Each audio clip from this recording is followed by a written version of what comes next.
Welcome to Phipps Conservatory and Botanical Gardens. It's the annual Orchid and Tropical Bonsai Show, and I've got an expert here that's going to show us the most beautiful flowers you've ever seen. All right. So what is it that got you interested in orchids? Well, to me, orchids are fascinating, and when the opportunity for the position came open, I sprung for it, even though it was a chance. I didn't really know a lot about orchids, but they're endless fascination, so I went for it. Well, when you say endless fascination, just in this little bed here, we see not every different, but so many different shapes, colors, and one with an amazing scientific story. Yeah. What is that story about that The orchid? story about the Darwin orchid is that when it was first observed, someone brought it to Darwin to see it, and they knew it was insect pollinated, but they had never seen the insect that pollinated it, and they came up with a theory that it was a moth that had a tongue that was 12 inches long, and it was discovered much later after his death, but it is true, there is a moth with a tongue that long. That's cool. All right. So, there's something I've never seen before, but I want you to explain to me what it is. okay.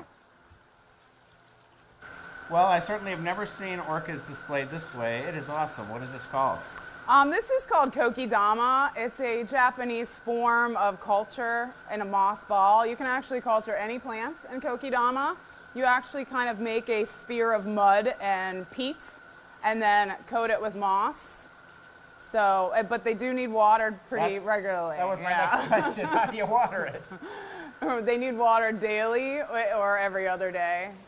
Any type of kokedama is very high maintenance. Just like me.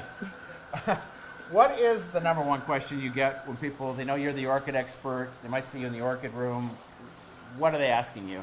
Number one is, how do I get my orchid to reflower? How do I get my orchid to reflower? Well, it depends on what kind of orchid, but Phalaenopsis is the most commonly owned orchid at home, and it really needs a temperature change between day and night, 10 to 15 degrees, which our home doesn't usually offer. So put your orchids outside in the summer and let them enjoy that summer-fall change, and you can get a flower in the winter. A lot of people don't know that orchids are fragrant, and that's what I want you to show us next. Okay. All right. So these smell different to everybody, right? Mm-hmm. But this is my favorite, Sherry Baby. That's chocolate to me. What does it smell like to you? I think it smells like chocolate. That's amazing.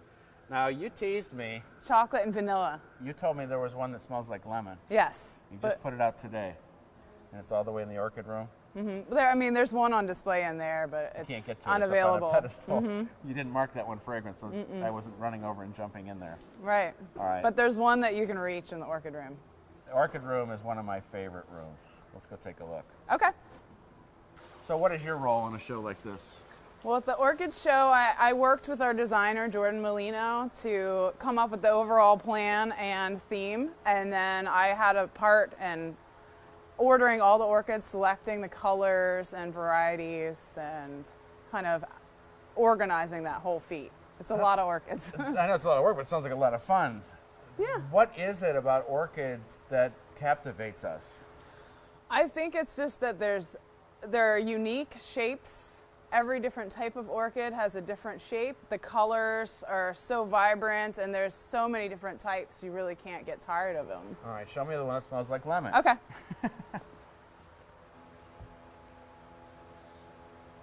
Wow.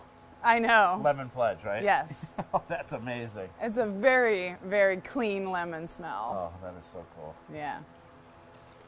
First off, what do you get out of this job, personally? Well, I get a lot of personal pleasure working with the plants. This room, to come here in the morning and I work in here for a few hours, is just wonderful. I mean, it's very peaceful, and I'm the only one that takes care of this room, so it's like kind of a zen moment of the day. And then I spend the rest of the day back in the greenhouse working with the plants, so I really can't complain. I really... What do you hope the people that come to see the show, to see your flowers, what they get out of this? I hope that people will come here and learn more about orchids. There's more than one type of orchid. There's about 35,000 different orchids, if not more. And new orchids are being discovered in the wild still today, so there's a lot more than what is even here. Don't miss the miniature orchids. There's a case of them at the very front of the room. Many people walk by it, but they're very unique little shapes, and They're the best ones to have at your house because they don't take up any space. Katie, thank you so much for You're showing us. welcome. It's awesome. So this is both of our favorite rooms, right? All right, thanks. You're welcome. One thing we didn't get to see are the amazing bonsai trees.